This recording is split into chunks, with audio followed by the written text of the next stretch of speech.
Welcome to a war. A war of Gargantuas on the Godzilla podcast. Sup, Joe?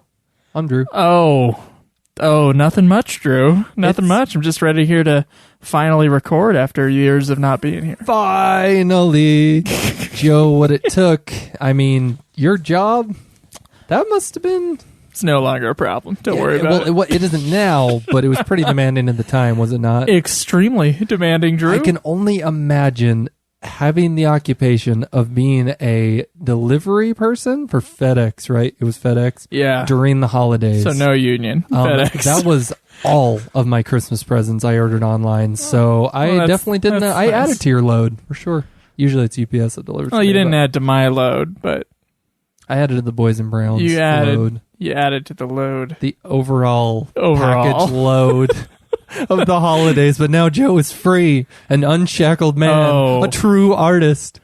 Yeah, basically. I still actually technically work there. I'm taking... like part-time? He's going to tell me vacation days that other people are taking off, and I can choose so you're to come in if I want. You're like the fill-in guy. So I fill in on February 6th. Is my first fill-in date. Hey, well, I knew the money was all right. So I can make sweet. a couple bucks. Did you get the other job? What did I have? You said you wanted like a job. Oh, no, I'm not. I don't have any other job. No. Oh, it's just that? I'm writing in the morning and trying to get some film production little jobs if I can. Nice. And the other half of the day, so that's the first half of the day, then the other half of the day, I'll be working on podcasts. So sweet. I got through some of your life update goals stuff for this year, so I'm somewhat aware of it. All right, but we are here. That's Joe's life, and thank you. Let's talk about Godzilla a little. Oh wait, well, actually, do we ever on the Godzilla podcast? No. We only talk about other films that happen in between. We have this film. Or the Gargantuas, of course. And again, Gargantuas. Joe, I was falsely looking up Gargantuans because that sounds like an actual word, like with an N. A Gargantuan something, It's more of the Gargantuas minus the N. Do you think that get that right, nerds? That our audience will be okay if sometimes we say Gargantuans? I'm sure that I'm going to slip up and say it. I am too. Because most of the time... I don't know. Gargantuan is an actual word. Gargantuas is a made-up... It sounds cool.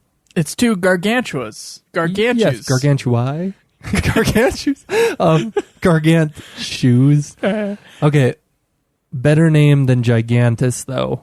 Yeah. I knew I'm glad that you feel the same way. But maybe some of it could be the quality of the movies. True. But at the same time, there's not that much of a difference between Gigantus, a.k.a. the fire monster, a.k.a. a bad name for Godzilla, and Gargantua. Not too big of a name difference, but one sounds 1,000 times cooler than the other one. 1,000 times? I'd say like 2 times. 2,000? 2 times. I'm all in. If I'm going to be honest here. If you're being honest about your, completely arbitrary things, assigning how cool they are. All right. We have a lot of names for this film, Joe. And we'll get into them in the commentary. Okay. I do want to say we are watching the Japanese version. Yep. Have fun finding this movie. Although I have heard it's on Filmstruck now. It's on Filmstruck. I assume this is going to be the version that you're going to be watching, your Filmstruck version. It's got to be a lot more cleaned up than the one we're working off of. Hopefully. Yes. The Filmstruck, it's basically Criterion, if it isn't actually Criterion. I know it's like Janus Films, which is that a subsidiary of the Criterion Collection, or they go Janus is some distribution company that works with like rare foreign movies. I'm not sure what they do, but I see their logo in front of a lot of stuff. When you sign up for the Filmstruck app, I think it's like $10.99 a month, you get access to notable films, to noteworthy films, to highly esteemed films. And then there's some Toho sci-fi in there, which is great. There's some other bizarre films, to be fair. Like you just said that you watched House, which may be... I watched House, Insomnia, the weirdest, and The White Ribbon before I ended my subscription because I can't stand having more subscriptions than I need. Because if I don't use them for a few weeks, I'm like, why am I paying for this? See, Filmstruck is on the list of subscriptions I'm keeping, despite being unemployed. Well, it seems essential for a film buff, which is one reason why I was like, I'm trying to be a film buff. I got to listen you to... can just... Don't tell them this. Just log into my account. If you really want to use it, that's fine. Yeah, and you just said it on podcast. Let's do it. You know, I had a list of stuff that I was going to watch on her. It's fine. On ye old Filmstruck. But anyway... Don't mess with my list. There's a lot of... Okay, I'll just watch your list. Don't you dare mess with my queue. There's a lot for you. This is relevant to Godzilla podcast fans as we're getting off tangent before the commentary even starts. Filmstruck, the films you can get on there currently that have been this episode brought to you by cleaned up. Yeah, Filmstruck. I wish. Share your subscription. It's my password is my login user ID is War of the Gargantuans, of course. Gargantuas. See, I already slipped up. Don't worry about it. Then you add in. It has, Joe, the Criterion version of Godzilla, as far as I know, the 54 original. If it does, I haven't seen it on there. But I know that Godzilla is on there. It's on the Criterion collection. That doesn't necessarily mean it's on the Filmstruck app. Many of them are. In any case, it's most of the Showa era of films. I don't think anything has extended beyond that. And with select movies such as War of the Gargantuas, I know there's a few others. So basically, Toho sci-fi from 60s, 70s, possibly late 50s. And yeah, I mean, they're all going to be very cleaned up. You get them in HD. It's a good app. I had it for a month-ish. It really is a fantastic app. Then I had to drop it for Crunchyroll and Dragon Ball Super. I can't. You saying you had to drop it for Crunchyroll just makes... lights a fire I'm learning who I am, and I need to have the joy, not the esteem. Okay, that's fine. So we're going to boot this up. If we haven't already said it, we got one times. iTunes review, and it's like one sentence long. So it's by Taylor. I'm ready to. Since it's pulled up, and sure. I want to like. We usually save this for the end of the show, but it's right here, so let's get it over. And we're not going to do the drawing this time. We'll do it next time. We swear to God, it will also be in January. Month. Yes, so we will have 2 out in January. 2 commentaries in January. All right. My favorite kaiju podcast, 5 stars, by X Taylor Hawkins X. Oh, I thought you were saying this was your favorite kaiju podcast. It's the only one I listen to, Drew. I listen to minutes of us occasionally just to make sure we don't sound too terrible. If you want discussion about kaiju, film techniques, metal, and men's fashion, you've come to the right place. All of those things have been discussed on this podcast. So there, to anyone who this is their first time listening to us, that's a taste of what we get into. In Zone Fighter. Yeah. Mostly. And if the movie doesn't have a lot going for it, like background information-wise. But this one has quite a bit. It's a popular one, Joe. I think if I were to talk about like the feel of the popularity of the movie as Joe's working on... fixing the full screenness of the film. I think we're gonna, no matter what, have the tab at the bottom there. But oh well, sorry, it's gonna ruin the whole experience. It seems on par with fan esteem, such as War of the Mysterians. I would compare it to with how much people like it. So the it's Mysterians, you mean? Yeah, the Mysterians. You said the War of the Mysterians. That would have been so much cooler. The War of. Would that mean it would be a war between the Mysterians? Because it was a war between the Earth. Or a war led by Mysterians. I'm not even gonna... Let's just go on. Joe's tired, and we haven't even begun. Dude, you don't... I guess you do know, because you were just sick for the last 2 weeks, which is why we haven't recorded. A full week, yep. So, I'm not going to complain about my problems. Yeah, mine are at least over with, but Joe's going to start this, and again, Japanese version, War of the Gargantuas. Okay. Are we going to do 10 seconds? No. Have you already started? Yeah, I have started. You already started it. That's hilarious. We're back after 50 minutes of technology problems. But we have solved said problems. We have solved, as far as we know, said technology problems. There should not be a single buffering issue. We are actually going to start this commentary in 3, 2, 1, go. So what you're going to do to watch this along with us, because we've actually tried to do the Criterion version in the meantime with this wonder of a jump cut that you guys are going to get. I think you're going to watch the Criterion logo, then the Janus Film logo, and the moment the movie starts past the logos, pause it, and do the 3, 2, 1 with us, and you should be right on the money. You'll probably be okay without it either way, but I think the Criterion and the Janus Film logo add like at least 10 seconds, like probably 8-10 seconds. So the second those logos are over, on this cut right here, and that's going to be kind of cool for you guys because whether you want the Filmstruck app or not, I believe all the fans are believing there's going to be a physical release of those. And I think we were saying 5 years weren't. From now, when it's not on the Filmstruck app anymore, all this information will be just worth. Well, no, it's just buy the Criterion version. That's going to be out forever. How many other Toho monster movies start with a sea of troubles? Abira, Horror of the Deep, that I can remember. Okay, quite Godzilla a few. versus Mothra. And whether or not it lingers on it for quite a while or otherwise, there's quite a few. You're right. A darkened sea, a darkened troubled sea, as you stated, because it's certainly tumultuous. These waves. This is definitely an ocean, Joe. This is not a tank in a studio. No way. No way. No, not at all. It looks so real. But I love the bait and switch that we get right at the beginning of this film. Joe, you get your monster, air quotes, that's the octopus. Dude, okay, it is the coolest thing ever when they bait and switch here's your monster, and then the monster is suddenly destroyed by another bigger monster. I can never get enough of that.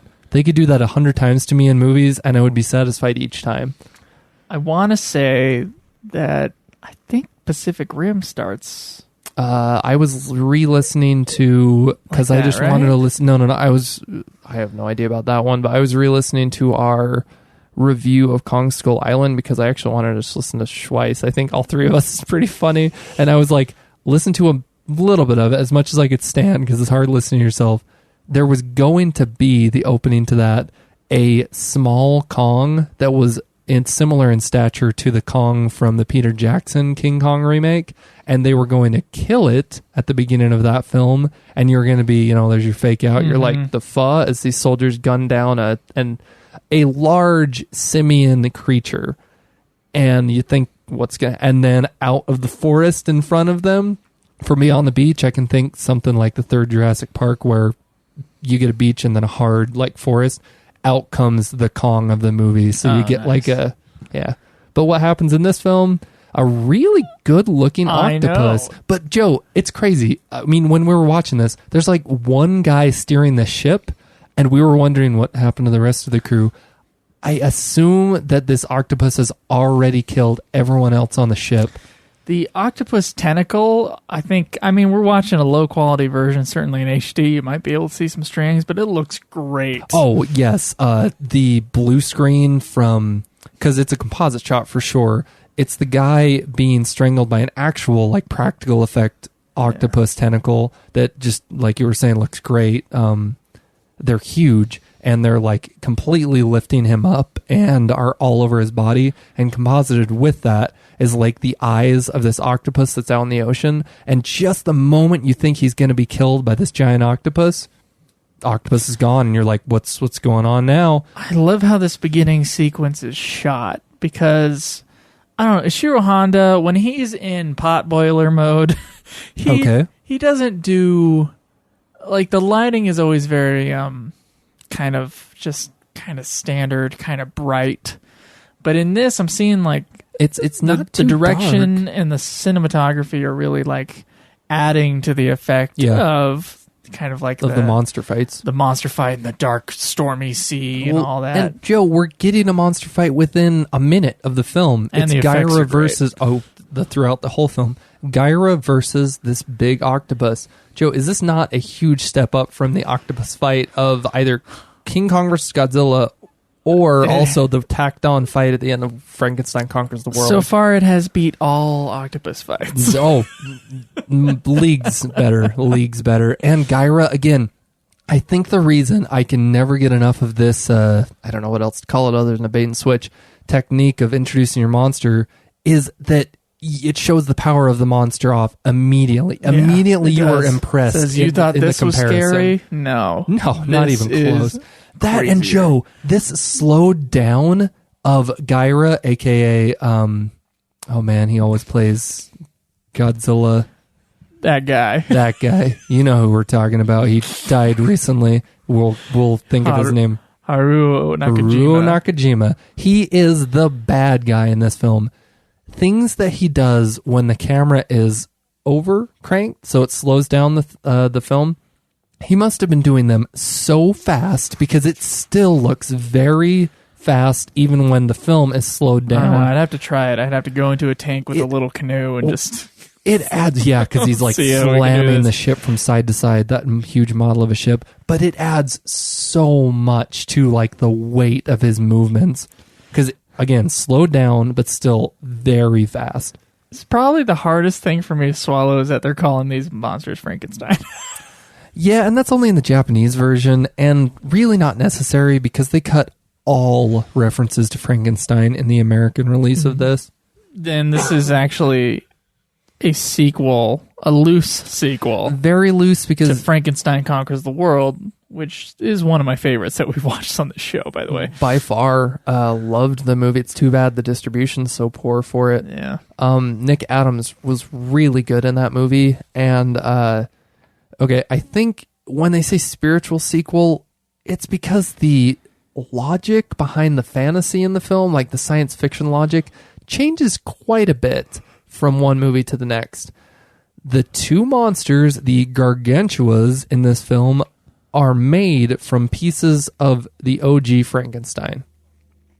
Who is white. Joe slammed the table. He was not an Asian American. I'm proud of that. Because all he would do is remind you that the guy is not Japanese. He's absolutely Caucasian. Very necessary detail. No, he is not. So the logic of Frankenstein Conquers the World, his hand gets cut off as he's growing in the shackles. And it has a life of its own. It does, but even under pristine scientific experiment conditions where they have it fed in protein, like a protein bath, the thing still dies. It escapes and dies. This movie posits that small pieces of I almost said Godzilla, Frankenstein were blown off, and from two tiny fragments just thrown into the wild, entire living Frankensteins were born from that. So first film, perfect scientific conditions, couldn't grow, the hand died. In this film, all it takes is just the tiniest bits of a Frankenstein to fall off. He could clip his nails. Are you saying this doesn't make any sense? Because I see it all. Joe, he could lose some hair. What parts were shot off that made these two twins? Let's think. These two hairy twins. What parts of a human represent anger and goodness? I don't know. This could go deep, Joe. I don't know. You know what's not deep? That tank that the guy's apparently swimming in. But again, effects great because they have a storm simulated on this tank. And I love this, as you stated, cinematography. We were talking about cinematography and monster fights. Okay, the forced perspective, I believe it is, and it's definitely combined with a composite shot there. The escaping man who's now being interviewed in a hospital, because we had a hard cut from Gyra smashing that ship too. It's quiet in the hospital. And now I love that the man is recounting his tale of being like almost killed in the ship. Somehow he survived Gyra shaking that ship. It's his memory that's shown to us as the police are interrogating him, and it's a great way to move the story forward where it's in flashback, but like it was this crazy Gyra smashing the ship, then you get the tranquility of it at the hospital and everyone's kind of slowed down, like, so what happened to you? And then it's right back into Gyra swimming after this guy, and somehow Joe, hands up in the air, no idea how this man outswam Gyra, a huge humanoid monster.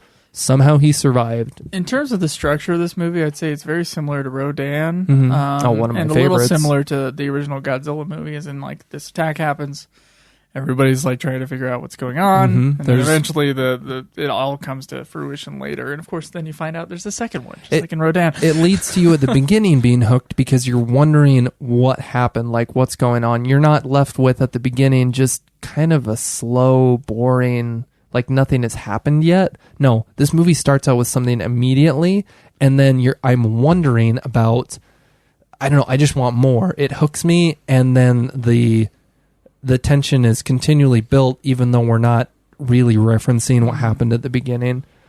They hook me immediately into the film, and we're with our main human characters who I don't care about, but how dare you?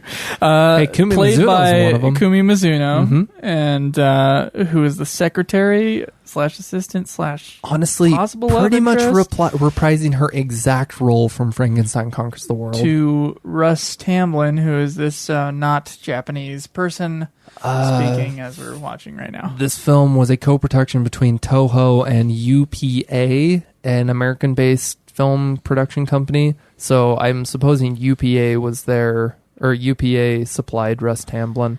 It was Tab Hunter. He was originally supposed to be Russ Tamblyn's role. You knew something about Tab Hunter? Tab Hunter is famous heartthrob from the 60s. And turned out to be a different kind of a throb. Turned out to be gay. That's what I know about Tab Hunter. Which there's a Netflix thing on him. Oh my gosh! I'm pretty sure he's still alive. There's a Russ Netflix thing Tamblyn on is him. still alive. My mom brought him up like 2 months ago, and then I reported to her that he was gay. And was she immediately disinterested? Oh, that's terrible. Because your parents are pretty religious, and mine. No, it wasn't because of that. It's because she had a huge crush on him. Oh, so she's finding out that he's gay. That's super hilarious. Gay. Okay, is this not the creepiest?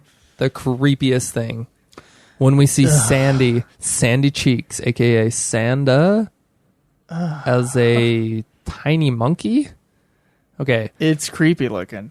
We get the smallest character development, like of I think almost any film we've watched so far. Like human character development is pretty much void in this film. I don't think it's void. I do remember, but I don't care. That's fine. I don't care in this movie.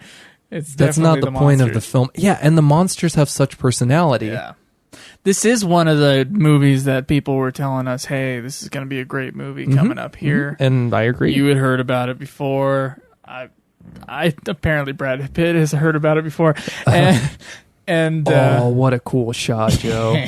These fishermen are fishing, and they look down, and through the clear water, you see a shot of Gyra, the evil Gargantua, looking up at them through the water. Great shot, because his face is all distorted through the water. It's not a shot I think I've seen in these movies so far. There's a lot of underwater and inventive cinematography. Yeah, I wish you could see Godzilla doing that. There is something a little bit more inventive about this movie than the movies that came around. It reminds me a lot of Abira. No, not Abira. I keep saying Abira, but I'm meaning what's the Godzilla versus the crab monster? It's Abira. Okay, no. You're right. I'm mixing Abira and Hedorah. That's the one. But yes, Abira. In Abira, we didn't have high expectations, but Joe and I ended up really liking that film because I believe that was the first non-Honda-led main series Godzilla film, and just it felt very fresh through the cinematography and a lot of the effects. I don't know. Maybe he just thought he was reminds me of that. Making a more special movie with this one. I feel like I got the same sort of sense from Frankenstein Conquers the World as well. It's like they're definitely delving into the stuff with Frankenstein, which is already kind of a deep message. Yeah, it has its own thing. lore attached to it, and they're adapting it to a giant monster Japanese film. The sequel to that. If only the ending would really help us out on that. We'll get to that later, I'm sure. Takeshi Kimura, main writer of the film's final draft. He's our serious writer of these Showa-era Godzilla films. That's right. I think it shows through the film that we got the serious writer, because through the human stuff, there's at least not a gag character to be seen. It is. There's no funny man. Far less campy than many of these non-Godzilla. Of course, the Godzilla movies around this time were also pretty campy. But it's on a film-to-film basis. Sometimes you can judge it on like almost the story idea of the film. Would it have been better to do a more lighthearted, campy version, or would it have done the film more justice to be a little bit more serious? I think this film is done justice by being more serious because of there's a real dynamic between the bad Gargantua and the good one, and to the film's benefit, it focuses on that rather than the humans. Because, man, I don't even need the humans in this film. And they basically reprise the same concepts of what the scientists did in Frankenstein Conquers the World. Sanda, aka Some Good sort of Gargantua, human relationship with when them. he was like very young, he was found by the scientist, and somehow it's like barely explained in the film. In the process of them caring for him as a young Gargantua, he is lost or escapes, and they kind of have an idea where he's at. Gyra, again, at the beginning of the film, he's found in the ocean. He's the evil Gargantua that lives in the ocean. Sanda is the good Gargantua that lives in the mountains. So you get that contrast. And where'd they film this? Somewhere with beautiful mountainscapes. I would like to hike there. I can just see Russ Tamblyn being just a terror on this shooting. Like right now, all that we found about Russ Tamblyn, the lead American male actor. I mean, if you couldn't tell from the name Russ Tamblyn, dude's not Japanese. He was not really agreeable on the set. He did not get along with Ishirō Honda, and in fact, according to Ishirō Honda's chief assistant, he would do the opposite of what Honda would tell him to do. This is what he says. Honda-san had to hold back and bear so much during that one. Russ Tamblyn was such an asshole. Yeah, this is a Japanese person calling somebody an asshole, so you really got Tamblyn felt his lines in the film were so there. bad that he improvised them all. That, and we've already mentioned that all references to Frankenstein, or Frankensteins, as they say here in the Japanese one, were cut from the American one. So, same with King Kong Escapes. It's a American-Japanese co-production. So, in the actual filming of the movie, you have the Japanese people, actors, speaking their lines in Japanese. The American actors that are interacting on screen with the Japanese actors are speaking their lines in English. Okay, because Russ Tamblyn was saying Frankenstein, Frankenstein, Frankenstein, Frankenstein, Frankenstein in his actual like on-screen performance, he had to redub those lines in English. Okay, as if Russ Tamblyn wasn't having a bad enough time on the film, they lost that audio, so he had to redub his English lines, and apparently that's why his read of all of his lines in the American version, or at least the English read, is just with no energy. They said that his read was like, I do not care, because he had already recorded them all, again, re-recorded, because he had to cut out all Frankenstein references for the American version, and then just had to re-record him, and the guy really didn't care for the movie. Hey, that's interesting. So most of the time when they have the crowds running away in these movies, they're a really unique crowd shooting from just a wide, and they just kind of like let it sit there as the monster's coming forward, and they have a little bit of that, certainly. But there were little pickup shots where like close up and below. I was noticing some tables being fallen over, feet running, and way more stuff dynamic. Like that. So it's really dynamic scene right here. And also, I love how much better is this shot than so right now Gyra has landed on, and it's overcast. We're about to find out through visually that he does not like the sun. Airport set they've used a million times now. Yeah, but contrast this with the Varon attacking the airport in either version of Varon, American or English. Okay, that was Varon the unbelievably terrible. Which we just sent to a few people who won that DVD. Congratulations. At least you got the Japanese version, which is a lot better than the American. Back. Please don't. But I could barely tell that he was at an airport there, and this film, actually bookending the film, Gyra's first landfall is at the airport, I believe, just before entering the ocean and dying to a volcano. At the end of the film, they fight at the airport once again. But this is so well lit compared to the Varon fight. The Varon landfall at the airport is horribly lit. And if I hadn't read a synopsis, I wouldn't have known he was in an airport. Yeah. This is very clearly he's at an airport. He is also very clearly eating a human being and just spit her out. Spitting out the clothes. So the gore factor is also up tier, which is wonderful. Yeah. Okay. How many? Okay. Here's another one. In the movie? Slowed down, but he's running away. There's so much impact in that shot because he's full on running, like sprinting, huge paces he's giving, and It's slowed down. So, like, each footfall you can feel. I love that. There's just not that type of movement available to an actor in a monster suit. Most of the time, yeah. Luckily, he's playing like a humanoid type thing, so that gives him a little bit more range. Okay. Yeah. The monsters that we've seen so far in these Toho movies, we're up to 1966 right now. Yep, and we've went a little in the past 70s it with the Godzilla films. How many eat people?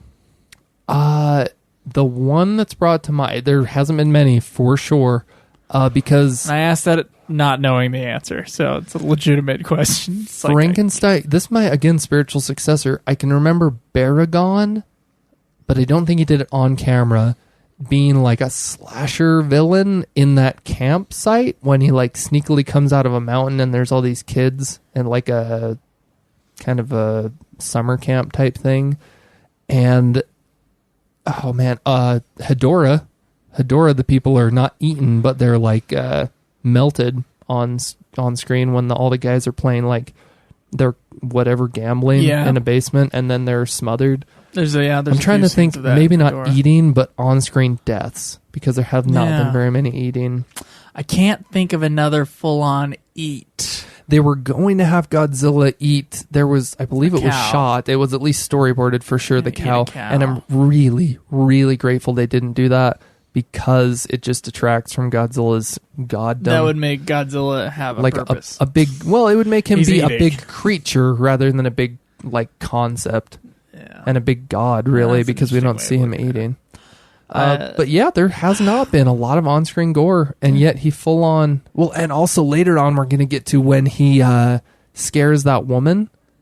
Remember? Yeah. The really weird singing scene? Singing. Oh. It's almost, Kate, that is the... what is the song again? It's horrible. I don't care. I can't remember the hook. It was bad, though. Joe, it's the opposite of what we get in, like... So, when I'm watching... Godzilla versus Mechagodzilla, and I'm cringing at the Japanese song that the priestess woman is singing to summon King Caesar. I can imagine that if you're a certain type of Japanese person, I guess, you would be cringing possibly at the American woman singing this really weird, out of place song. It's almost like they stopped the movie for just a moment, not for long, to like highlight an actress. We need a I don't know if that's why I think they had build up because the creature was coming. Yeah, and then it certainly built up because it lingered on her, and then I guess it added to the effect of her, like, she pretty much gets dropped. Yeah.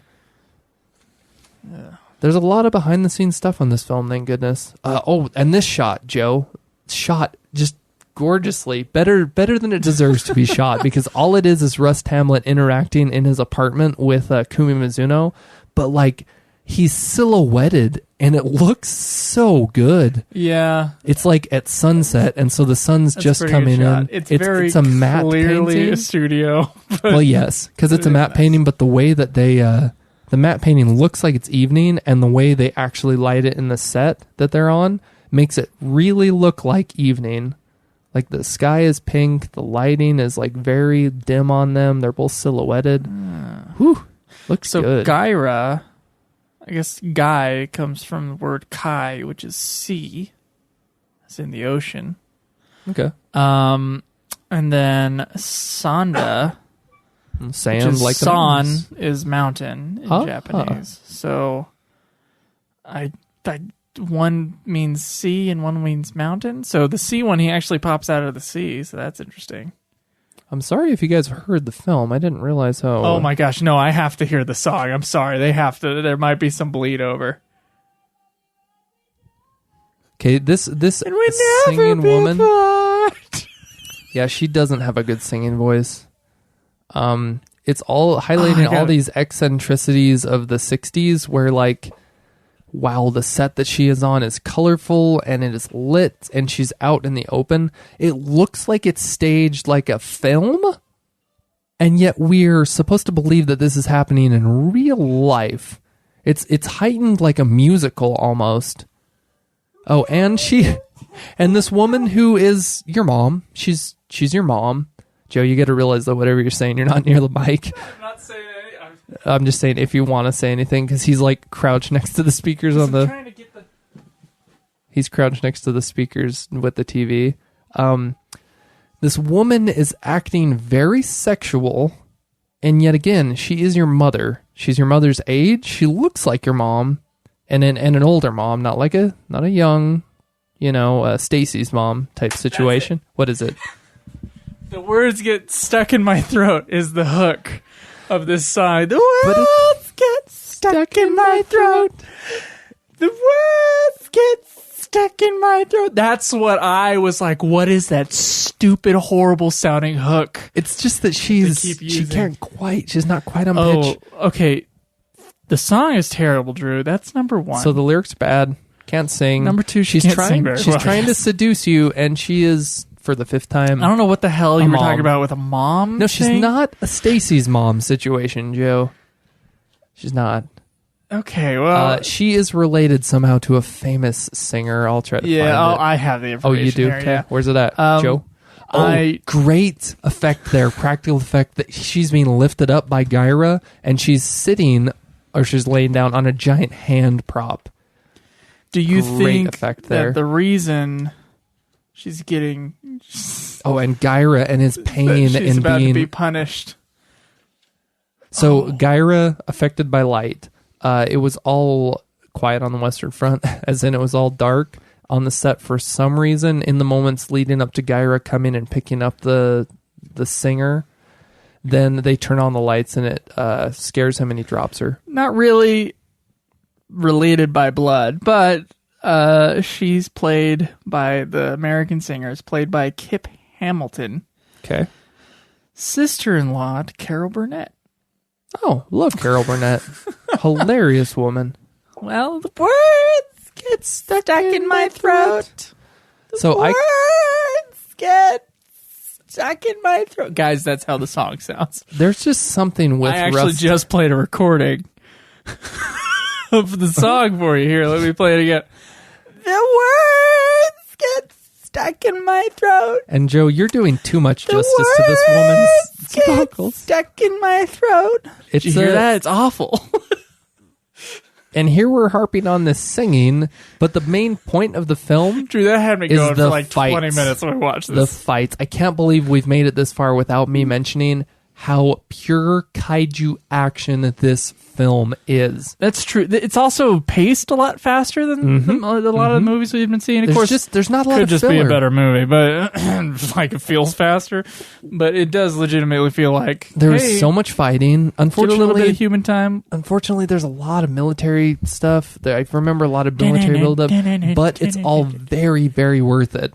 Yeah, the standard. So the film is scored by Akira Ifukube. Okay. Am I right? Standard Ifukube military theme, Joe. It is standard Ifukube military theme. Here's what I want to bring up though about his score. For every time the monsters show up and it's like this crazy brass, like I like that. I like it when there's something really distinct about. That's a great his shot score too in the movie. Gyra showing up over the horizon line. It's a really wide shot of like a forest, and it's kind of misty looking, and then Gyra walks in from the very back of the set. Okay, there is some... You're not going to be able to get your hands on this classic media release. It's out of print, and it's very expensive. It's what we sent to a beautiful Anthony Catton across the pond there. Copied for ourselves so that we can watch it. Yeah. On the classic media version, bundled with War of the Gargantuans and Rodan, it's been out of print for a little bit now. I can't remember when it was produced. There was a documentary talking about the making of these sets, most notably a forest set for the monsters, to fight on.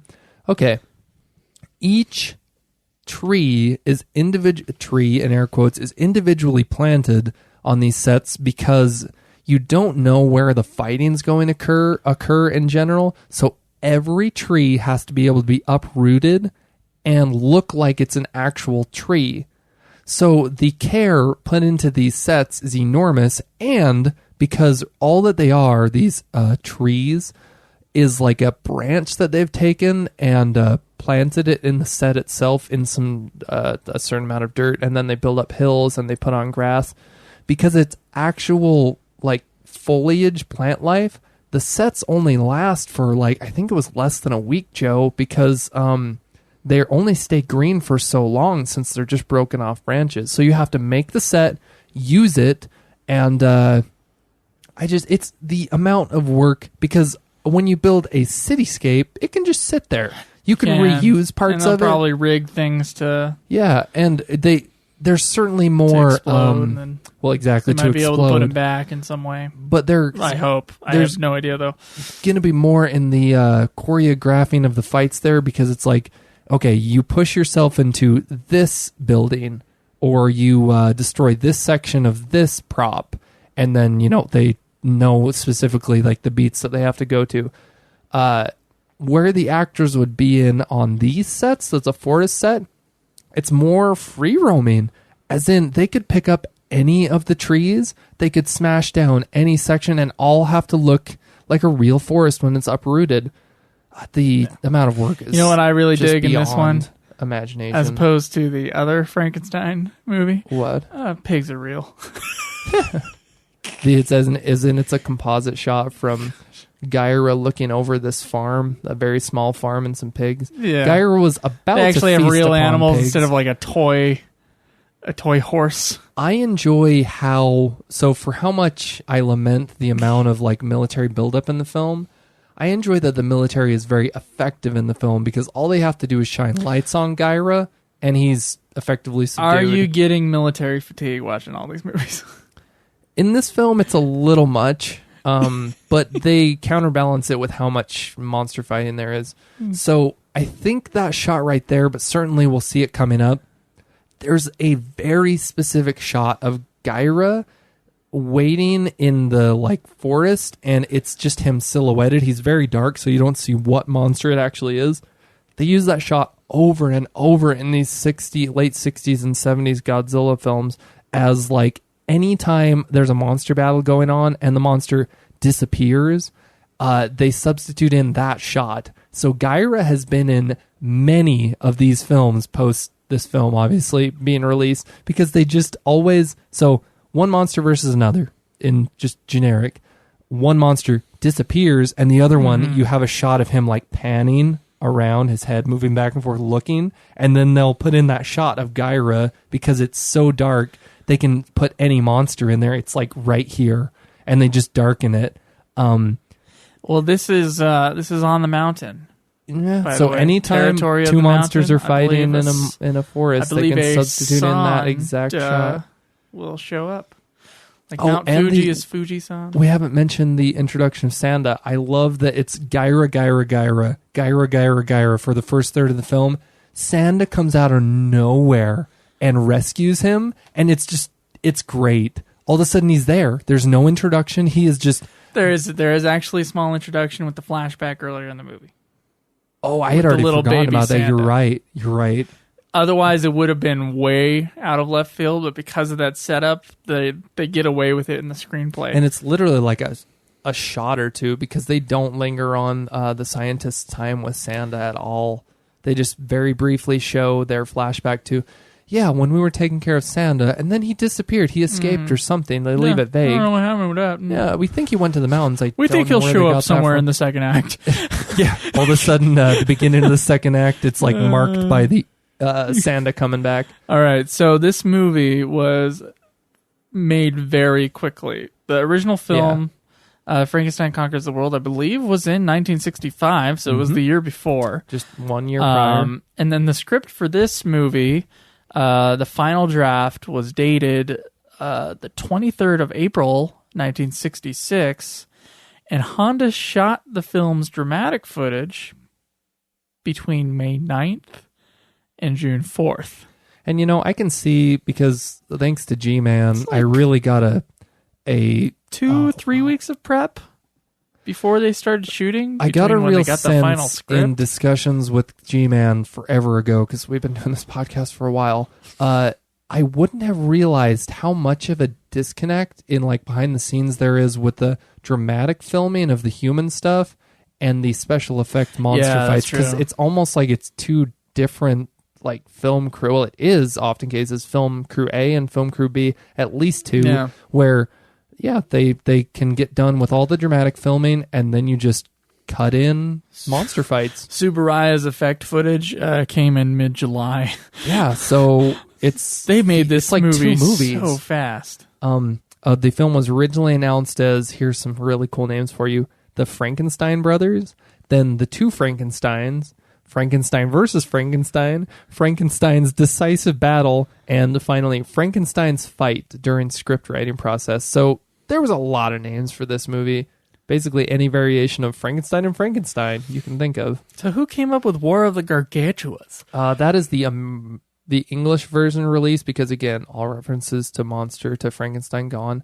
With the literal translation, finally you have, this is your Japanese title. Frankenstein's monster, let's be clear Sanda here. versus Gyra. Frankenstein's, plural, so actually possessive. Frankenstein's monsters, Sanda versus Gyra.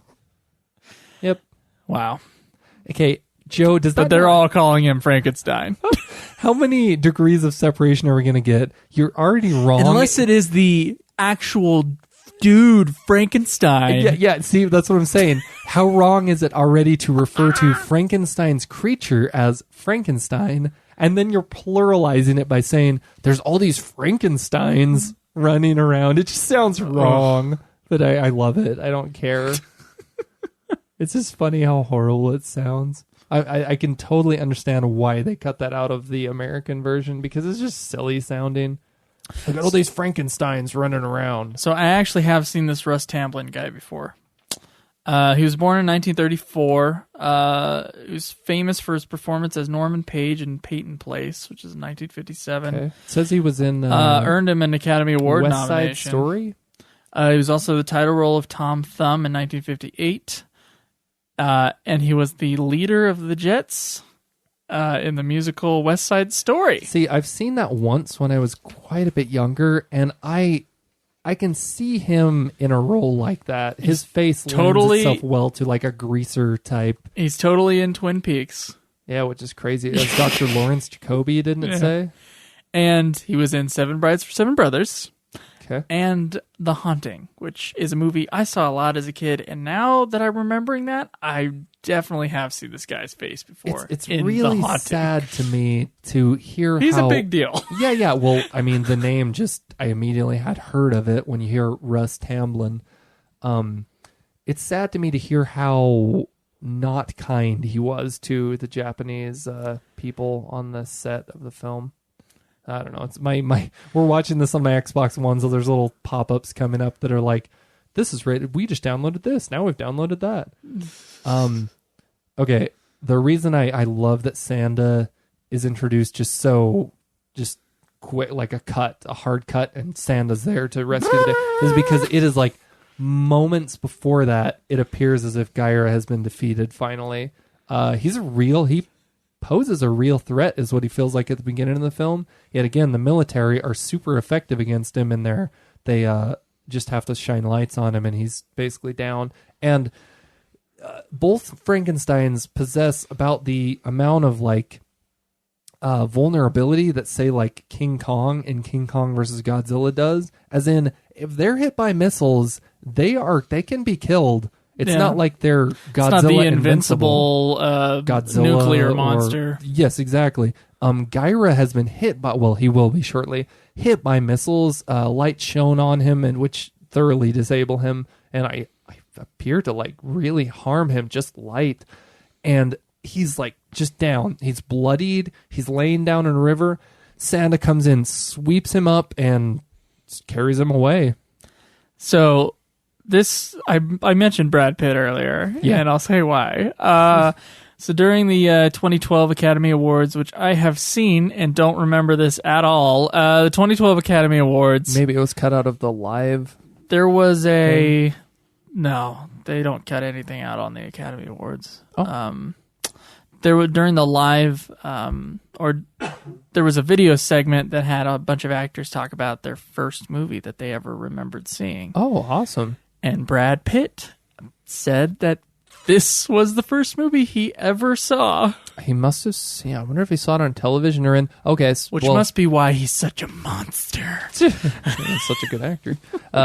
This is a really good segue, Joe. Perhaps he saw it in theaters in America on a double bill with Monster Zero.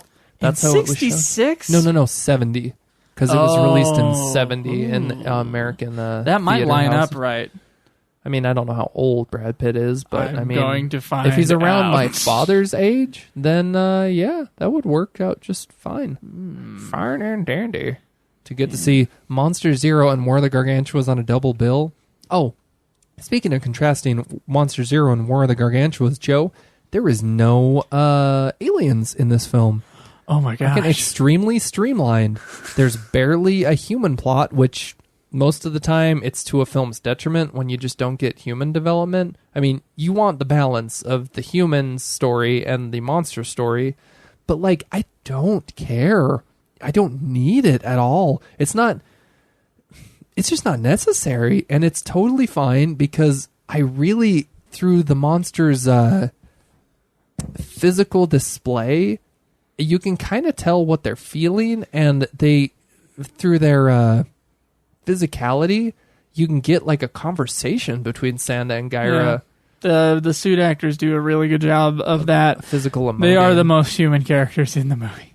And it's fine for it, honestly. It's one of the few movies out of this run where it's like, oh, the monsters are really what the focus is, and it's not effing boring. And if I can explain this correctly, I can get a real story just out of two monsters. In the sense of dramatic I feel tension. like there's a depth between the two monsters' interactions that you just you don't get from two giant rubber-suited monsters, which, you know, I love giant rubber-suited monsters, but I love even more the expressiveness we get from Sanda and Gaira in this film. I totally agree. Okay. Brad Pitt, update. Yeah. Born December of 1963. So he'd be about 7 years old. 6 or 7. You would be, you're more than old enough to form memories then, so I can see being a 7-year-old being taken to the theater and thinking like, whoa. I don't remember anything, Drew. From when you were 7? 7? What age is that? I was about 5 or 6 when I was taken to Disneyland. That's the one in California, right? Yes. And I have very vague memories of that trip Disneyland. with my family. The disappointment after seeing Disney World. Still have never been to Disney World, so well, I only have then Disneyland. You might enjoy Disneyland. Well, and at least Disneyland has California Adventure, which I don't know how large that is. California Adventure had 7 rides when I went there. When did you go there? A little while ago. It's been at least. Oh, I'm pretty sure it's Disneyland that now has the Avatar experience that people talk about. Oh. That whole like Avatar world, I think is what it's called. Oh, okay. It's supposed to be like on the Avatar planet with floating rocks, and there's like Pandora? bioluminescence. Yeah, Pandora. I'm pretty sure that's. You can get yourself some unobtainium. It's basically Disneyland's answer to Harry Potter world. Unobtainium would be something that you would put in one of these movies. Would never be able to obtain, Joe. Space it's unobtainium. titanium and unobtainium. Your space unobtainium is stronger than space titanium. Your space titanium pipe or whatever that was. It wasn't space titanium, but wait. There's like a space titanium razor in one of these films, like a scalpel or something crazy. Okay, so they're defeating Gaira. Oh, I already said, but I love that Hiroo Nakajima is a bad guy in this movie. That's just so great for here's him. Why He's I think always they has used to be him. the good guy, and it's so much funner to be the heavy, a bad guy. I think you're right there. Yeah. But I think the reason they picked him wasn't so much good guy, bad guy. I think it was like they trust him to be the guy in the suit, and Gaira is way more present in this movie than Sanda is. True. So when Sanda shows up as the other guy. Yeah, before coming into the film, I expected a lot more interaction between the two. Oh, this shot as well, Joe, of you barely see Gaira, but he was like crawling below the forest line, like the tree line, and behind him as he's crawling, they have practical effects where the trees are being hewn down. Oh, yeah, wow. See, you see these shots used over and over. I don't even think I noticed that last time, like how awesome that is. I guess I was paying too much attention to the also movie. that you think this is awesome, you're going to see it in a lot of films. Okay, so the shot that they specifically used was him standing sitting down in amongst some trees, and he's so darkened that they can basically substitute any monster in that shot.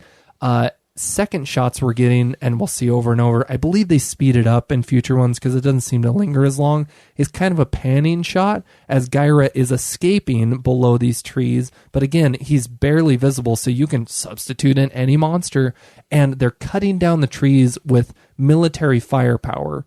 It's kind of like a lightning bolt effect, and they use these cannons. There's an actual name for these cannons that the military are using. I can't remember what they are, but they use them so often in these movies that they can substitute that shot in for many monsters running away from military fire anytime they're in a forest. You're getting a lot of great stock footage in this film. You said the word cannon a lot, and that just reminded me, sorry about the tangent here, just saw The Last Jedi. I still haven't seen it, but I know all the spoilers. I'm not going to spoil it, but there is a thing in it called a battering ram cannon. A laser battering ram? Which is battering ram cannon. Is exactly what it sounds like. They couldn't just say battering cannon. They called it a battering ram cannon, which was just a mouthful, and that just reminded me of that. Thank you, Drew. I don't know if I'd understand as well a battering cannon. Battering cannon. But I understand completely a battering ram cannon. We can see what it's doing in the movie and know what it's trying to do, which is to open a door. It's because it's Star Wars and you have to... They could have just called it a cannon. The nerds are going to need a name for the device from that film. They're going to add it to like a Star Wars encyclopedia, an online Wikipedia. Cannon. And then nerds would have nerdgasmed all over that name. Here is Santa. But instead we got battering ram cannon, which feels like it was a placeholder that they left in the script. Which I'm assuming is a lot of things from Star Wars movies. Okay, Santa shows up. I forgot that not only... hair. They both do, yeah. This like windswept bowl cut. Look at that. Both Santa and Gaira are just... They took the design of Frankenstein at the end of Frankenstein Conquers the World when he's in his final form, I guess you could say. He's as big as he's going to get in the film. Yeah, Caucasian, yeah. While being a giant Caucasian male, for sure Caucasian, not an Asian. He's totally Caucasian. Not Japanese. But they monsterfy him enough that although he is a human giant monster, he looks very monstrous. As in, they added like a lot of hair to him. His face is really like freakish. It's so white. That's what it is. But then they took it to a whole nother level the next year with War of the Gargantuas, in that they're a complete color scheme. Santa is brown, Gaira is green. Yeah. Who do you like better design-wise? I think Gaira. I think he's so. Like mossy. The brown thing makes it look like a really hairy person. Just really ugly, hairy person. Well, that and the shoulder in those costumes are like huge. They're super built up. A lot of it is the haircut. Yeah. They remind me of a naked but Someone's really hairy. Someone's been cutting his bangs too perfectly, by the way. Somehow they're manicuring their own hair. Because it's perfectly straight. Clipped, yeah. Gaira's design just feels more organic because he like comes out of the ocean, so he's all mossy. He's like, I can see the hair actually being like something that grew on him because he's under the ocean, so the dude's like covered in fungi and algae. And Santa, I guess he's brown because he's blending in with the mountains. Okay. One thing about Russ Tamblyn's character in this film, it's Dr. Something Stewart. He's always out in the wild, but he's in like these suits. Like everyone else is just kind of... See, the first time we've seen this in these movies, there's like, sometimes they're just like, yeah, I'm going to walk and I'm going to hike the mountains and I'm just going to go ahead and... I'm going to wear like a full-on three-piece suit. Yeah, and some really nice like Sunday shoes. She knows what's going on. She's got to protect her hair. See, well, that and her outfit is appropriate for what they're doing. She's hiking.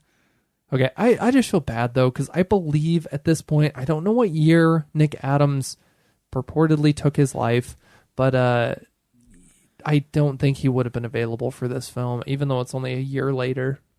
Because, like, Kumi Mizuno's interactions with Nick Adams in Monster Zero and also Frankenstein Conquers the World is so genuine and so Like he's alive during right now. Oh, he is. When did he pass away? 68. So 2 years after this film. Yeah. I can't remember what movie it Maybe was. he just couldn't do it. That's a possibility. I swear that in the behind the scenes stuff for Frankenstein Conquers the World, they wanted him to do another film, and I was mistakenly thinking it was this film that he was not able to do, and it was because he had passed. But That's too bad. Kumi Mizuno and because he played the doctor have real chemistry in the prequel to Russ this movie. Tamblyn, no, in the spiritual prequel to spiritual prequel. Okay, so they're not the same. They're not doctor, the same, secretary, which is why it's confusing because Kumi Mizuno is basically the same role. Is the same role. They're two different characters in Frankenstein Conquers the World and War of the Gargantuas, but they do the same. You know what's thing. funny, Drew? I had this thought the other day because James Bond. Watched all the James Bond movies recently, of course. Mm-hmm. They're fantastic. They're like How many Godzilla, where like 30 something. They're like Godzilla, where they have like stages of like how over the top this is gonna be and how like how dark it's gonna be or whatever. How like License it takes to Kill, itself. which is pretty So it kind of has very similar, peaks and valleys. It's kind of crazy that way. Because you can do a good campy James Bond and you can do a good serious Here's James the Bond. thing. Same thing with Godzilla. I said at some point in this podcast, I'm like, it's not like they reuse the same actors for different roles in other big series like James Bond. Yeah. I was wrong. They did. I was wrong. There's the bad guy in Living Daylights is like one of the good guys in one of the later movies. He's like the CIA guy. That has to be one lesser known Bond film, though. Living Daylights. I've never heard of that one. It's one of the better ones, actually. It's Timothy Dalton's only good one. Oh. Well, it's sad that I've never heard of it. It's a good one. IMO. Okay. In your humble opinion. IMH. Okay. Whatever accent that was. And then they also have there was another actress that showed up as two different roles in these movies too. Okay. It was like, I guess other series do this ridiculous thing where they're like they don't remember the last one or this actor that's very recognizable as someone else. Did that actor or actress die in the prior film? Yes. And then they make up. They come back and They come back, and he's suddenly the Felix Leiter-ish character. In defense of the movie franchise, the Bond films aren't connected, correct? They are totally connected up until Daniel Craig. Wow. So Wait, so there aren't from Dr. No to Die Another Day, they are literally supposed to be the same dude. Including references to his wife that was killed in one of the earlier movies. Okay, because I thought they were all like one-shots. They're very loose. Okay. Loose connections, but they are connected. But they are technically connected. So there's a kind of like the first Bond few timeline. Godzilla movies in the Showa era. Like, they're all sort of connected, except for that one that takes place in the future. Are there not so many actors and actresses? Could they not just find somebody new? Dude, it's bizarre. It's crazy but that they totally do it in these movies. A huge level where it's like, that guy is the bad guy from Mothra. He's this scientist in this thing. Yes. This military guy in this thing. He's the head assistant to the bad guy in this film. He may be in most of the movies. Someone must have a spreadsheet of all the actors that reappear. We tried to wrap our heads around it and write like a list of here's the actor, these are the films he's in. But there's so many reoccurring actors that it's like this. It would be this insanely complex task. You have to be like beyond a super fan in order to do that with these films. The other connection to these movies I was thinking of was the new Star Wars. So someone on the new Star Wars trilogy. Someone on James Bonding, which is a James Bond podcast I really like. I've heard of that one. A guest came on there and was like, Star Wars just needs to turn into James Bond, where they're coming out with them so often, they're going to be doing it for years and years and years, and you're going to have good ones, you're going to have bad ones, and you're not really going to like freak out if it's not a good one anymore. Yeah. I was thinking about Godzilla and James Bond because they're probably the same. I've seen, more than half of the Godzilla movies at this point, maybe even more than that, like 3/4 of them by now. Yeah. It's just the Heisei era and some of the Millennium I'm missing out on. But and then I've seen all the James Bond movies, and I'm realizing there's actually kind of a pattern for these long-running series of like they always start out like serious. Pretty serious. Yeah. Well, Godzilla 54 with James Bond, serious. It's not super serious, but like the Sean Connery movies start out pretty like cool, and serious, and then they become. Serious. There's just a sharp line up, and it goes super campy. Yes, and then they have to establish that this is a serious franchise, and then once it's established, you can play with it however you want, right? And you then, can take it to wherever you want to, and you have to because you can't retread ground. Then there's the weird one out, which is the George Lazenby era, and then it goes into the Roger Moore, where it's all fun and everything's like awesome, and then it goes. It just takes a dive with Dalton, and then Dalton's there were the serious movies, and then it has a middle ground with, and I swear to God, it's not the same amount of movies taking up these eras, but there is a similar pattern in Godzilla, and I think there may be a similar pattern in Star Wars. If you think of the first 3 Star Wars movies as the serious Sean Connery. Serious-ish. And then they're the good Sean Connerys. And then you think of the prequels as the George Lazenby / Diamonds Are Forever Sean Connery. Those are those where they're bad. And they're no good. And then the movies that we're in right now with Star Wars, Roger Moore era, where it's like a lot of fun is what it's supposed to be. Listeners are going to be able to understand your analysis here better than me, since I don't know. Original Godzilla is serious Godzilla, and then it goes deep dive camp with Rays again, and then there's a lot of camp, and then I would say it gets dark again, sort of like the Timothy Dalton era with the 84 one, and the Heisei era is a darker era. What's crazy is then the Millennium era is it's Pierce Brosnan. I believe. Hey, at least he looks good. And Daniel Craig is Shin Godzilla. Oh, that's on the... I'm telling you, dude, there's a pattern here. And now I know how Star Wars is going to be for the next 30 years. Somebody Photoshop Shin Godzilla's body with Daniel Craig's head on top. How about the opposite? Oh, that's freaky. I said you can't retread ground, Joe, but you really can.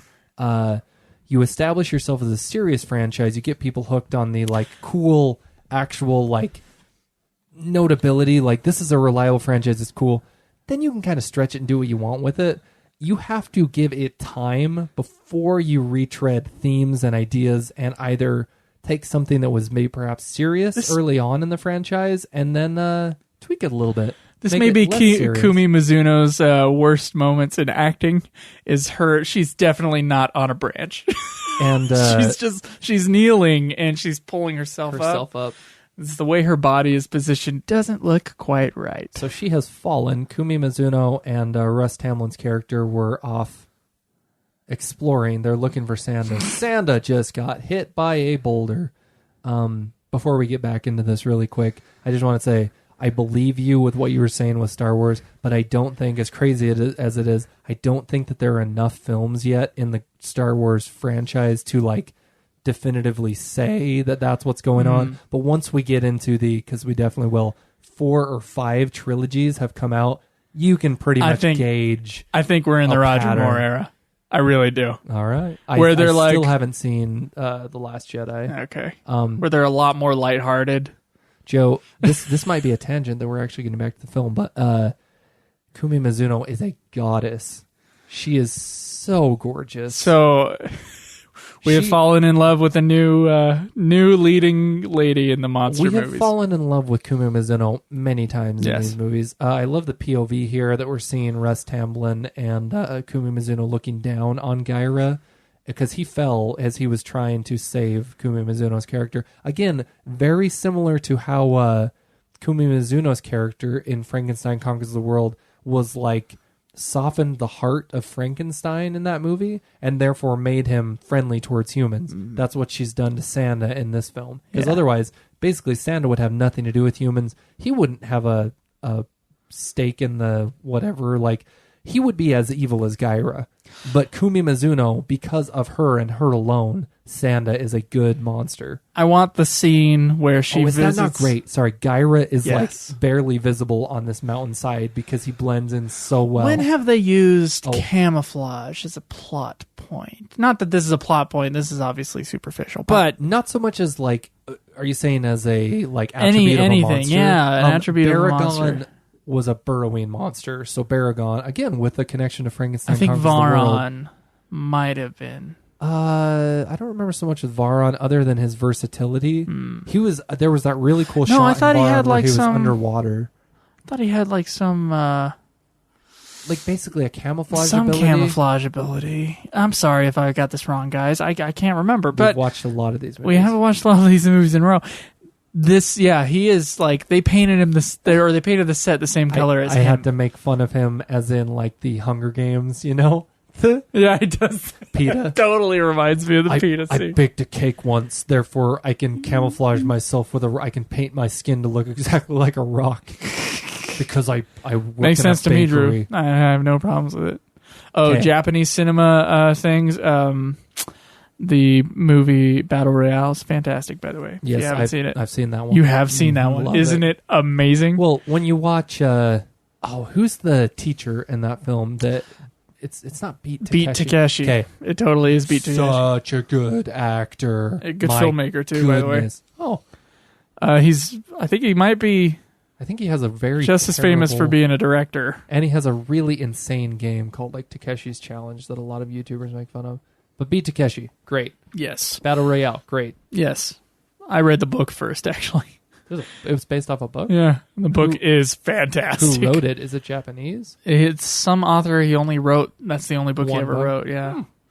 And then, the movie's fantastic. I had no idea it was based on then I watched Hunger Games and was like, wow. Okay. I kind of went the opposite order everyone else does, where they're like, Hunger Games is a ripoff of Battle Royale. No.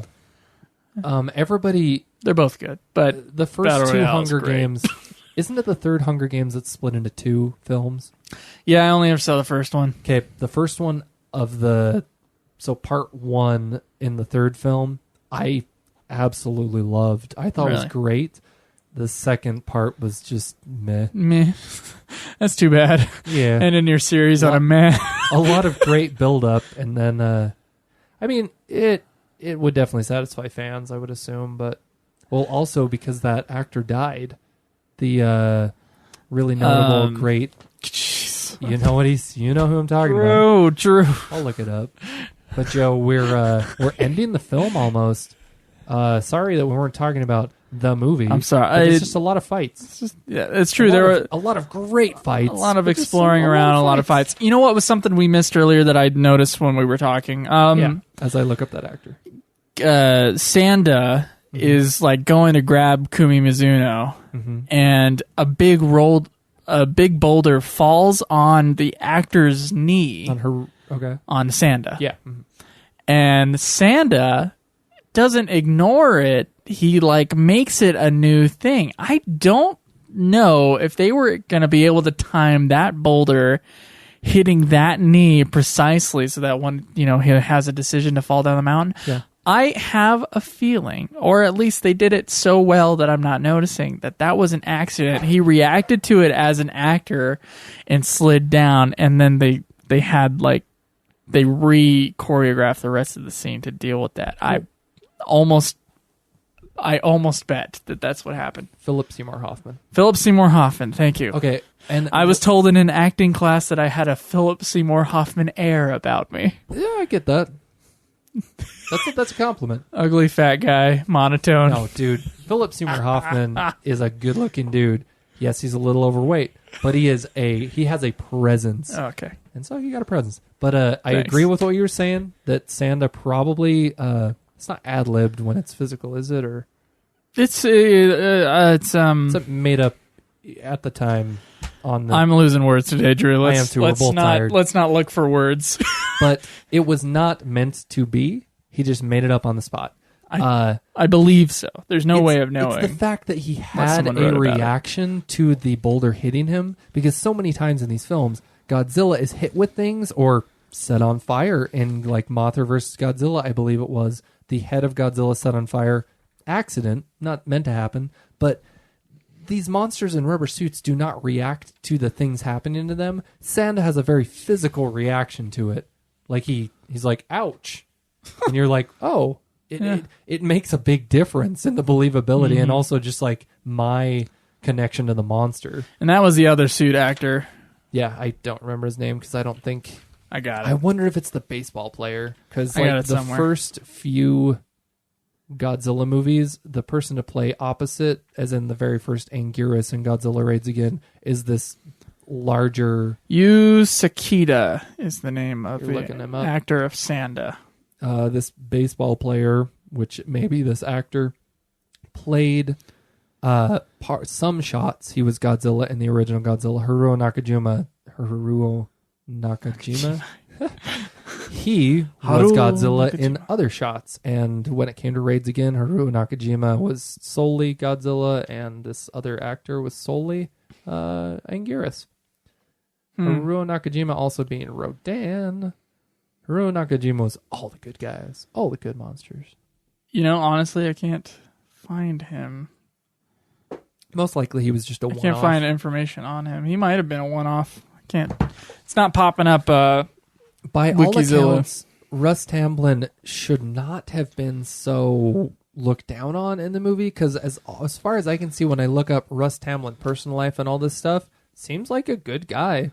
I mean, just for some reason, he did not have a good time over in Japan. He was nominated for an Oscar. He apparently he's been criticized for his monotone performance on his voice because of the change that you talked about. Yeah, having to re-record when you really didn't care for the film in the first place. I mean, he is going from Academy Award nominated guy in the 50s to going into a bunch of camp in the 60s. You would think, but to be fair, this is kind of like I don't know, I would think this is like an esteemed move. Yes, he's going to a Japanese sci-fi camp, but he's like going overseas. He's, I don't know, if the movie had resonated better and not just been seen as probably sci-fi schlock, you're really, no, I'm trying to stretch it, but no, yeah, it is a step down. Okay, so this is interesting. This movie has been referenced in multiple other movies. Apparently referenced in 2002 Godzilla film Godzilla against Mechagodzilla. Stock footage from Gyra is shown. And then, this is the crazy one, Quentin Tarantino... Yep, that's the one I wanted to say. Based the fight between Uma Thurman and Daryl Hannah, who is the blonde... Yep, she's the one-eyed... eye patch lady in Kill Bill Volume 2. Oh my god! Apparently, their final battle, he showed a copy of the film to both actresses and told them that he wanted it to be the War of the Blonde Gargantuas. Okay, so they were like sort of basing their fight with this movie. If you want to be cool in Hollywood, have a connection to this movie. Yeah, there you go. Okay, there's Brad Pitt. Who's cooler than Brad Pitt? Quentin Tarantino. But also, Joe, okay, there's a YouTube channel, I think it's just called Amoeba Records, but they have a What's in My Bag series of videos, and they take celebrities that are just artists, like whether they're a musician, a filmmaker, an actor or actress, any of those things, and they set them in Amoeba Records, I believe, which is somewhere in Hollywood, and then they just give them money to like pick out whatever they want from the store, because this film or Amoeba Records apparently has music, DVDs. It's like a all physical media entertainment store, and they get to explain what they picked out of the store and why. Okay, multiple people are always pulling War of the Gargantuans, and they just have some connection to it. And I'm like, what is with everybody just kind of cult worshiping War of the Gargantuas? I'll tell you why, Drew. Yeah. Because the movie is genuinely good. Yeah, but it's somehow below the radar. We just watched mainstream. 2 pieces of crap in a row. Dagara, okay, I'm going to have to pull up these texts because I had a wonderful conversation with Comrade Yui where she explained to me how you can make a crime drama, or let's just say a crime film, because it was not in any way serious drama. And totally watched The Godfather after we did that commentary, by the way. Go ahead. And it was a lot better than Doggerel, was it not? Yeah. I was like, oh, yeah. Only about 100 This million is one of the times best better. movies ever made. I'm trying to look up in my images on my phone, but I after having the conversation with Comrade Yui, I had to send you those texts. How could you not... Okay, I had zero faith, and this is a New Year's resolution of mine. I can look at something and think, there's no way. In my mind, there is no way that this can work, as in making a crime film that also has Godzilla in it, like a giant... Whether it has it's a giant monster. Okay. Giant space monster pulling up Here we go. diamonds. She said, or they... Or whether you're a male or a female, I don't know, and I don't need to know, Comrade Yui. Well, I think you could do You it. can be what you want, man. You be whatever you Woman want. thing. This is the future. Comrade Yui stated, Comrade's one of the first people who's ever posted on our stuff, so I appreciate all of Comrade's input. Thank you. well, I think you could do it well with the right idea, as in make a crime drama, a crime kaiju movie fusion. She said, I'm just going to use the she, treat it like a heist movie. Godzilla or whoever is coming into the area, and a group of prospective burglars wants to use the distraction of Godzilla entering in order to pull off a heist while the evacuation is going on. The movie details them doing the robbery and then having to escape both the authorities and the kaiju with their loot intact. And here's the smart part. This way, the heist can be linked with the monster, and it isn't like Dogger where you have two separate plot points. The kaiju is both the way they'll get away with the heist and a threat to them escaping. So the kaiju is simultaneously... that ain't a bad idea, It's actually. simultaneously helping them while being their cover, but they have to avoid it and escape from it afterward. It's allowing them to do the heist in the first place, and they have to avoid it. Yeah, I actually don't think that's a bad idea. You should write that script. No, you should. You're the one that's No. always I'm writing talking scripts. to Comrade Yui. Go Write for that it. script. And I was thinking, if there was one movie that I could use a remake of Okay, here we with a new ending, it would be this one. Yes. It would be War of the Gargantuas. Here we are finally at the climax. I love this is where I fell in love with the film, because you get what... Okay. Right I before say I this is fell in pure- hate with it. I call this pure kaiju action, this film, and it is, because you get the visceral fights, and a lot of it that you do not get from other films. When I show somebody a Suitmation monster movie from 60s, 70s, I expect each and every one of them to have as much fighting as this film. Many of them do not. Many of them do not have as even close to as much fighting in this film. But you get so much fighting in this film. And the other thing that you surprisingly and sadly do not get a lot of, the fighting takes place in open fields, in forests, which are often not as well done as the forest sets in these films. Yeah. You expect the fighting to be done in a cityscape.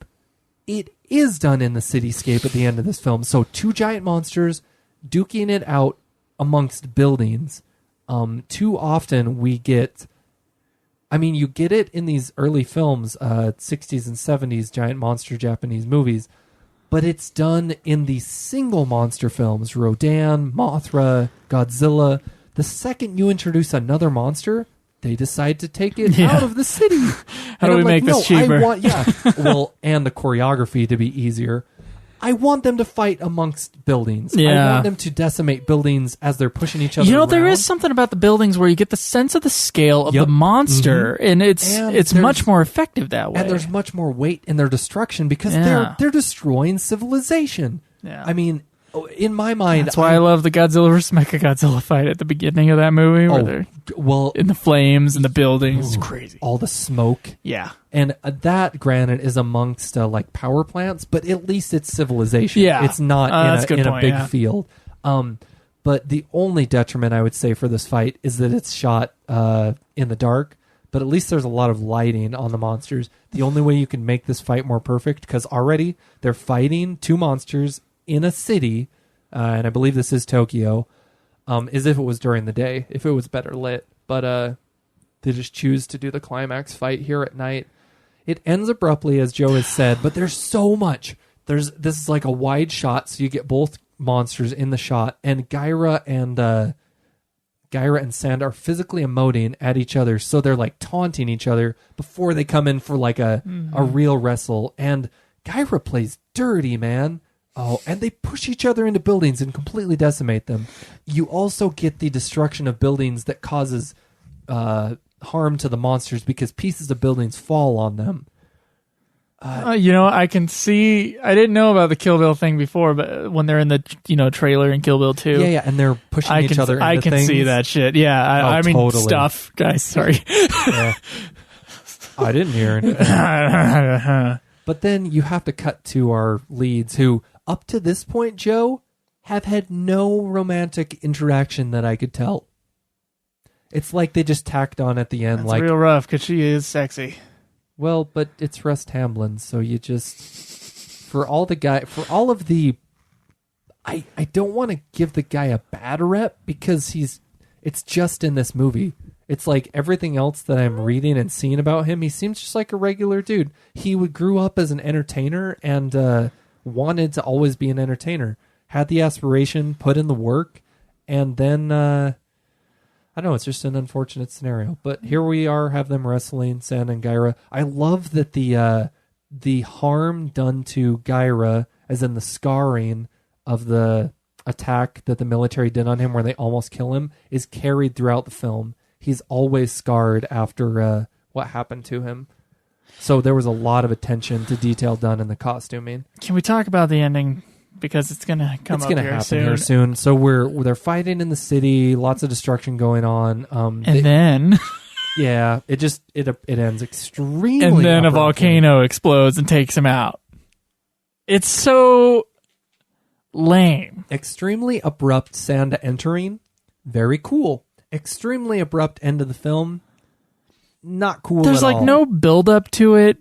And there's not even a conclusive shot of the monsters going away. Right. It's given to us in dialogue. So it's not like Rodan where it's like, this is sudden too, visual, but this is very beautiful. The wonderful visual of, Rodan's wings stopping and falling into the lava, and I believe it catches flame. Yeah. But no, even in the Japanese version, Frankenstein Conquers the World, which would have been Frankenstein versus Baragon, there's a shot that's, I don't want to say it's horribly done, but it's a weird effect shot of Frankenstein having defeated Baragon and he falls into the earth. But that visually concludes the movie to us as audience members. A lot of these movies are a bit abrupt. there's no shot that concludes the movies. This movie, they're just fighting, and then it shows a volcano, and these are two separate shots. The lighting of the volcano that just suddenly appears in the ocean, and then cut to another shot of them fighting. Cut to volcano. Cut to Sandra versus Gaira. Suddenly you have the human characters. And we're like, okay, go back to the monsters. Go back to the monsters. Yeah. And they say, they think that they went away. They went into the ocean. There wasn't an ending shot to the special effects. It's literally a Deus Ex Machina. Oh, and it's a crazy Deus Ex Machina. It's so shoehorned in. But it's a testament. Sad. It's a testament to the rest our of the movie is so good. Film. Yeah, it's a testament to the liking of our film that with that crazy shoehorned in ending that doesn't really feel conclusive because we don't visually get to see what happens to the two monsters. We give the movie a pass. Yeah. I fully give it a pass. I want so much. That's more why of this I want a fighting, remake. Joe. Is this movie's so good except for the ending. But the only problem is, Joe, would you get a physical? Two actors in suits fighting, because nobody's going to make these miniatures. There's not a person in the world that's going to make these miniature sets. It's not going to happen. They're fine. All right. I really wish. Original ending of the film was not only to have Sanda and Gaira swallowed up by the underwater volcano, but the lava was to have spread to Tokyo, where it was to destroy the city as well as the remaining cells of the monster. It would have been very similar to the end of Gorath, as in Gorath, Tokyo is underwater. Our heroes are looking out from a very tall building to a Tokyo that's the tallest skyscrapers are barely visible above what's New Earth, which is just a lot of ocean. Japan's gone, essentially. Our our heroes would have been looking out to a Japan that has been so significantly altered by this big volcano that they're looking out with hope to a new Japan. But I don't think that matches with the message of the film. No. The message of the film is kind of like, and it's represented so well between the fighting with Sanda and Gaira, is we have to learn to get along.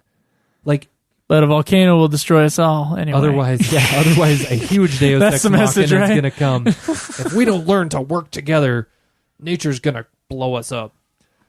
Wow, that is actually a powerful message, Drew. It is. Nature's going to blow us up. Nature is. Hey, I was serious. Okay. With the sarcastic air. A human. I was serious. Inside each human, there is a Sanda and a Gaira. Don't go too far.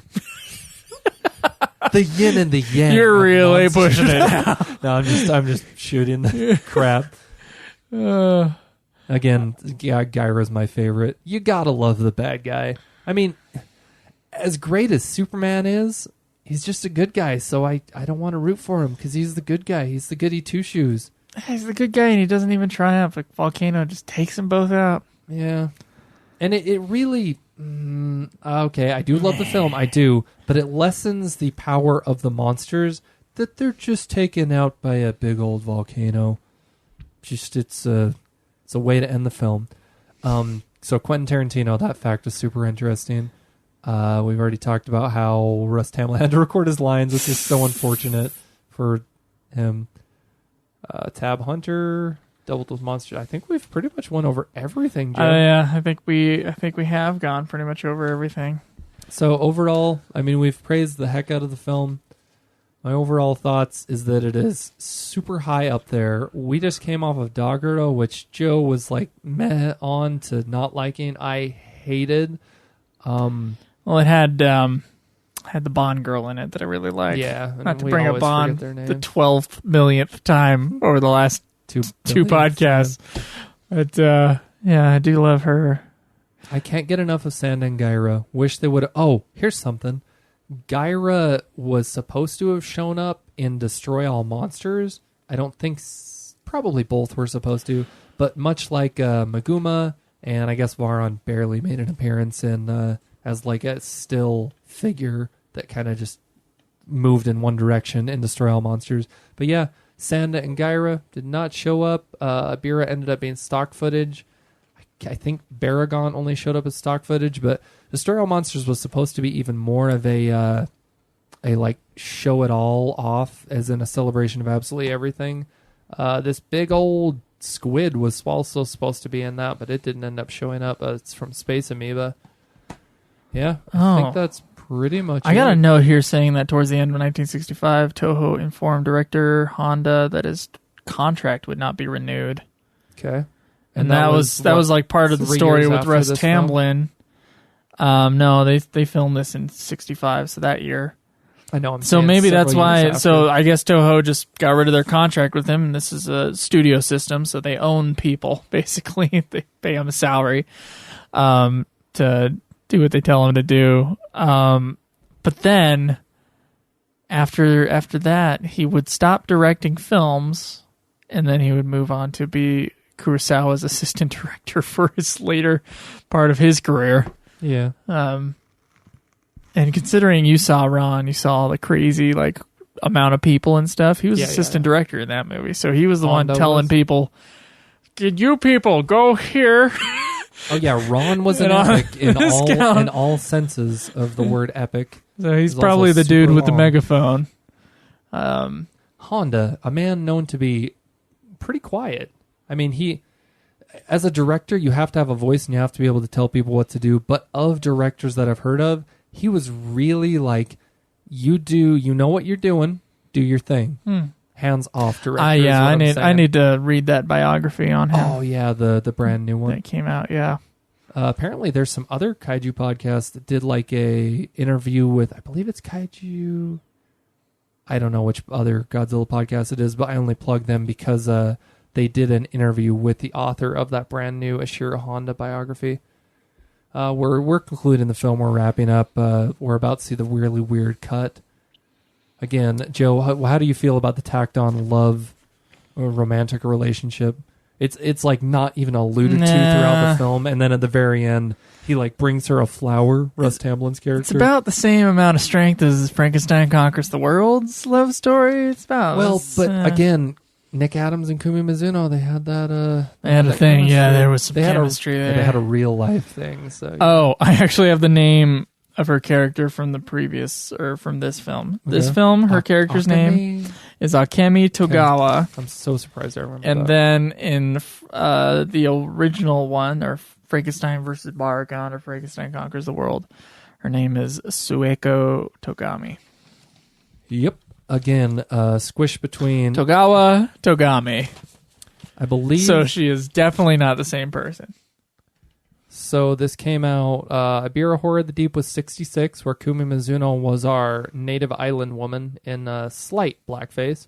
Then she showed up this same year, War of the Gargantuan, 66, as her lovely self. Then Son of Godzilla, I don't remember her being in it. I think Son of Godzilla had the woman of like mixed ethnicity, the one that looked almost like Samoan Tongan, like an islander Japanese woman. She was in Ibira. No, she wasn't. Yes, Kumi Mizuno. Yes. I just said she was in Ibira. No, I'm talking about the islander woman. Yeah, in Ibira was Kumi Mizuno, but then that was right. Was that Kumi Mizuno? Yeah. I know what actress you're talking about. Okay. And she had a really good little love thing going on with the thief of that film. Here's the volcano of disappointment. It is because Kate. All of a sudden, exactly, you call the Deus Ex Machina. It's literally an act of God out of nowhere, taking care of all the problems. As in, they couldn't figure out how to end the film. Volcano takes them out. Everything else has been so believable in the film. What would be a way that you would end it? Well, like all of these... okay, how did Godzilla or Mothra versus Godzilla end? They just... Mothra won. Yes. Yes, as in they like gummed him up and then he fell in the ocean and was gone. How did King Kong versus Godzilla end? They beat each other into the ocean and then they disappear. Yeah. Godzilla is not seen, but King Kong is seen just swimming away. Okay, one of the monsters, I would think you see one of them swimming away and the other one disappears beneath the ocean. Because I would assume because although Sanda lives in the mountains, he can probably also survive underwater, much like Gyra. I don't think they need... Because Frankenstein and Frankenstein Conquers the World was underwater for a lot of the film. I don't think they need oxygen like we do. It's like their body can live off absorbing protein. So as long as they're absorbing protein, they can just walk underwater. Okay, I would end it with one disappears under the ocean and one swims away. I don't care which one does what. Human device where they help Sanda defeat Gyra in some way. But it's not clear that they've killed Gyra.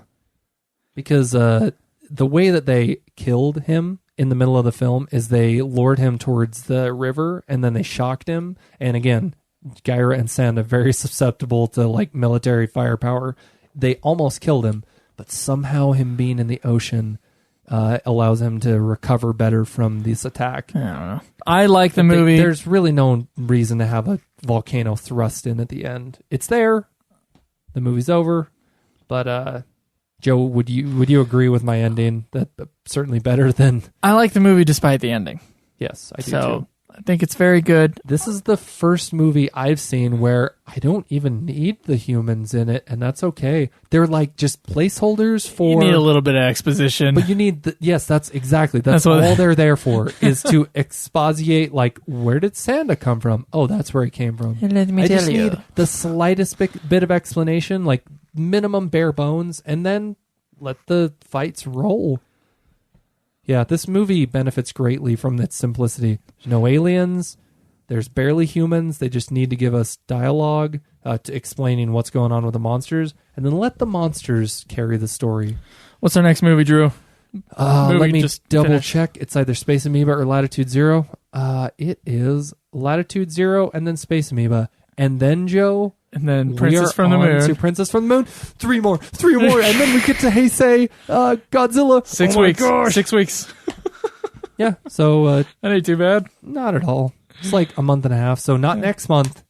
But at the end of unless March, we're sick, we should be doing this. and its sixth season will be over by then. But at the end of March, Heisei Godzilla. Until then, you're getting from us Latitude Zero, Space Amoeba, what's it? Princess from the Moon. Princess from the Moon. Then it's the Return of Godzilla, and we're gonna do either because those will be two commentaries, folks. They will be a commentary on 2 for the price of 1. Yeah, actually, just kidding. It'll be the price of 2. Well, this is all free, but if you choose, you choose to support us via Patreon. We have a Patreon account, and we are so close, Joe. I believe we're $10 or less away from Godzilla Island, which is being uploaded to YouTube by Toho officially. Godzilla Island is.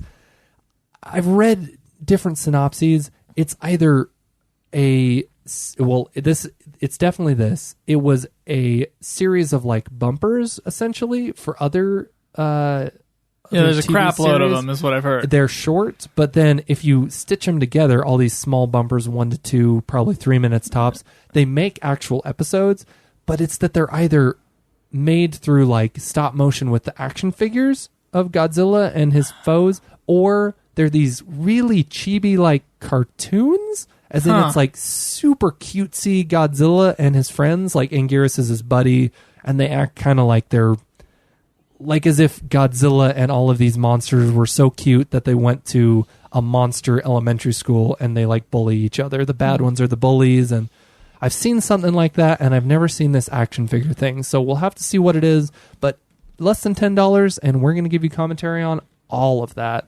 If that's what you're looking forward to.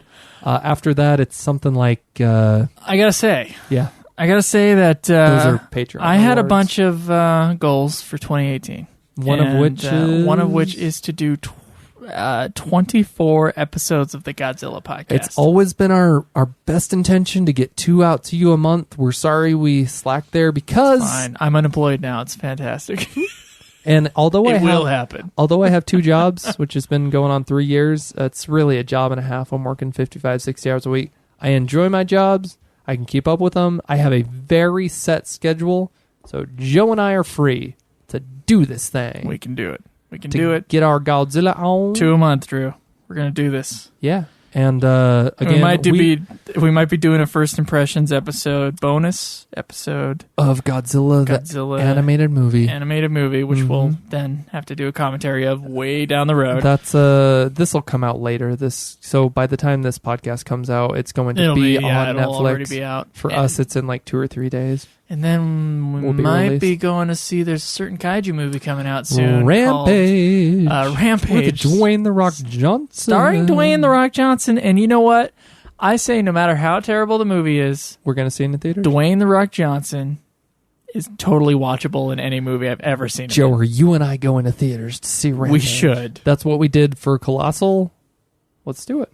That was the last kaiju movie that came out that I'm aware of. Yeah, the last. Because we're talking theatrically released. It doesn't matter if they have anything to do with Godzilla or not. It's a big monster on the big screen, and we want to see it. Hell yeah. And we want to talk to you about it. And you can talk to us at Twitter. You can talk to me specifically at Joseph Violier. That's at me. You can either look up Drew Daybell or at Gojira Jaeger. That's Jaeger.